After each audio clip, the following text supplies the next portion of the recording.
landed in the beautiful Hawke's Bay, and I am down here for the launch of none other than the Trinity Ale Homage 2015 vintage.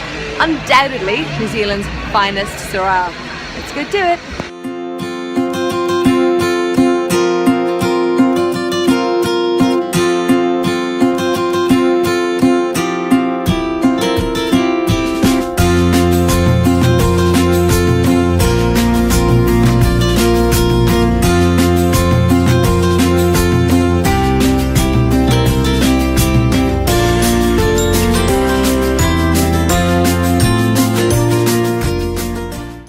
In the beautiful Hawke's Bay at none other than Trinity Hill, and we are celebrating the release of the 2015 Homage vintage, which, as some of you may or may not know, Homage is without question New Zealand's premier Syrah.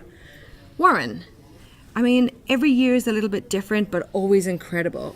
With the 2015, what are we smelling, what are we tasting, what's going on with this vintage? Well, Syrah is a pretty cool variety because it really says where it's from. I think compared to alongside a lot of Australian Syrahs, which is very ripe, and not all of them, but most of them are very ripe and have like a jamminess. New Zealand Syrah is grown in a much cooler climate, so a bit like Pinot Noir, we tend to get a little more, I'd like to think, personality in the wine, a lot of spice, red licorice, pepper, some people see more or less pepper, and then as you get into the warmer vintages, some ripe fruits, and also even things like sort of charcuterie and that sort of character.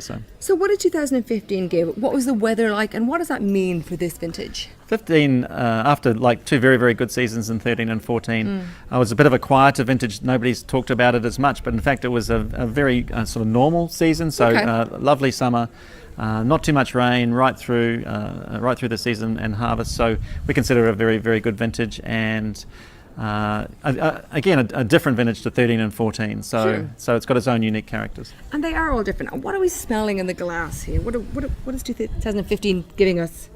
Well, I think in general, spice is probably the first word that comes to mind, and I think we like to pick the fruits so we still have that lovely spiciness. Then there's complexity from what we've done in the winery.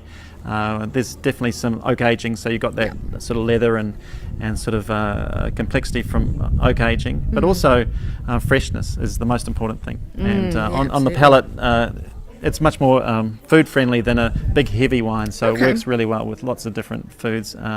Sort of gamey red meats and that sort of thing are great.